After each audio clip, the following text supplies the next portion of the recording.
বিজ্ঞান যতই এগোয়, অজানার অন্ধকার ততই গভীর হয়ে ওঠে। আমরা যা বুঝি তাকে বলি বিজ্ঞান, আর যা বুঝি না সেখানে জন্ম নেয় কল্পবিজ্ঞান। এই দুয়ের মাঝের সরু সেতুতেই দাঁড়িয়ে আমরা খুঁজি আমাদের প্রশ্নের উত্তর। সময়, প্রযুক্তি, মহাবিশ্ব আর অদৃশ্য শক্তির অচেনা রহস্য। আজ আমরা পা ফেলছি সেই অজানার পথে, যেখানে প্রতিটি কল্পনা একদিন সত্যি হতে পারে। স্বাগতম কল্পবিজ্ঞানের জগতে। জ্ঞানে অজ্ঞানে বিজ্ঞান, সিজন 1। আমি এক সময় সামান্য গল্প লেখক ছিলাম, কিন্তু সেই রাতের পর থেকে আমার কলমে শুধুই ভয়ের কালি। বছর কয়েক আগে আমি গিয়েছিলাম উত্তরবঙ্গের পাহাড়ি এক জনহীন গ্রামে। সেখানে থাকেন ডক্টর আর্থার হালদার, এক পাগল বিজ্ঞানী। তার সম্পর্কে গুজব ছড়িয়েছিল তিনি নাকি মৃত প্রাণীদের জুড়ে জীবনের ছায়া ফিরিয়ে আনতে পারেন। চিঠিতে লেখা ছিল, আমি এমন এক প্রাণীর জন্ম দিতে যাচ্ছি যাকে এক সময় দেবতারাও ভয় পেত। আপনি যদি সত্যিকারের গল্প লিখতে চান, এই রাত মিস করবেন না।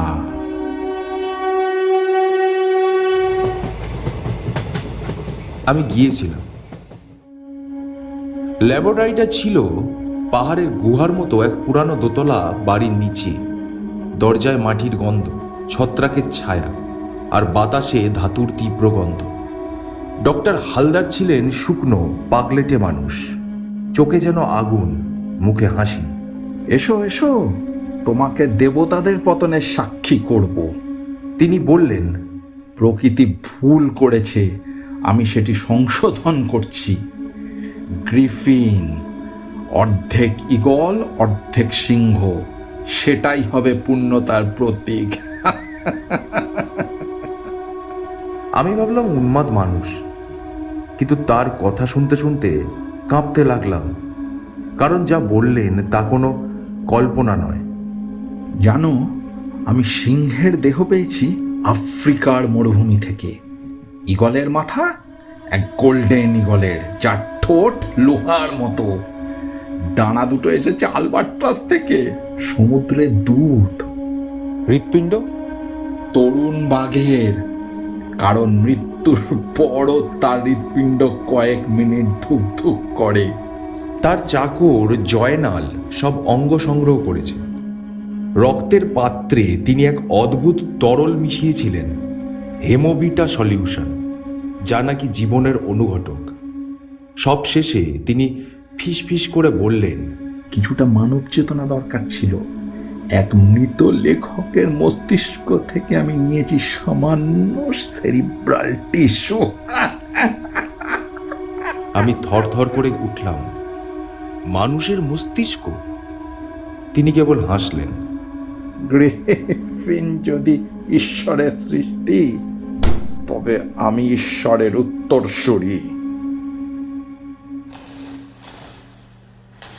টেবিলের উপর সাদা চাদরে ঢাকা বিশাল দেহটা নড়ছিল না। হালদার রূপার সুতোয় অঙ্গগুলো সেলাই করছেন। ডানাগুলো, ঈগলের মাথা, সিংহের দেহ, যেন মৃত্যুর গন্ধে ভেজা শিল্পকর্ম। চাঁদের আলো জানলা ভেদ করে পড়ছে দেহের উপর। বাইরে তখন ঝড়ের আগমন। বজ্রপাতই হবে প্রাণ সঞ্চারের চাবিকাঠি, তিনি বললেন। ছাদের উপর ছিল তামার দণ্ড, যেখান দিয়ে বিদ্যুৎ সরাসরি টেবিলে নামবে। আমি ভয় পেয়ে বললাম, ডক্টর, এটা কি নিরাপদ? তিনি হাসলেন। হ্যাঁ, আরে বিজ্ঞান আর নিরাপত্তা কখনো সহাবস্থান করে না। বজ্রপাতের এক মুহূর্তে পুরো ল্যাব আলোয় ভরে গেল। ডক্টর হালদার সুইচ টিপলেন, আর টেবিলের নিচের ধাতব পাত জ্বলে উঠল। বিদ্যুৎ দেহে প্রবাহিত হল। চোখ দুটো হঠাৎ খুলে গেল, নীল আগুনের মতো জ্বলে উঠল। গ্রিফিন জেগে উঠল।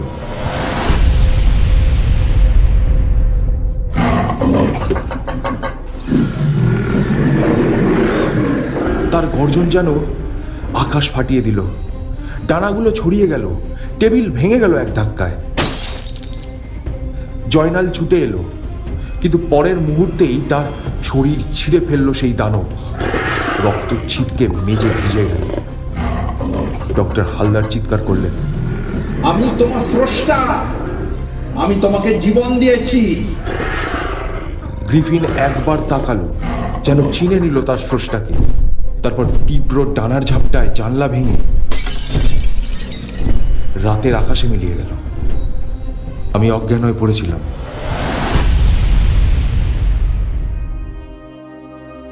ভোরে চোখ খুলে দেখি ঘর ফাঁকা।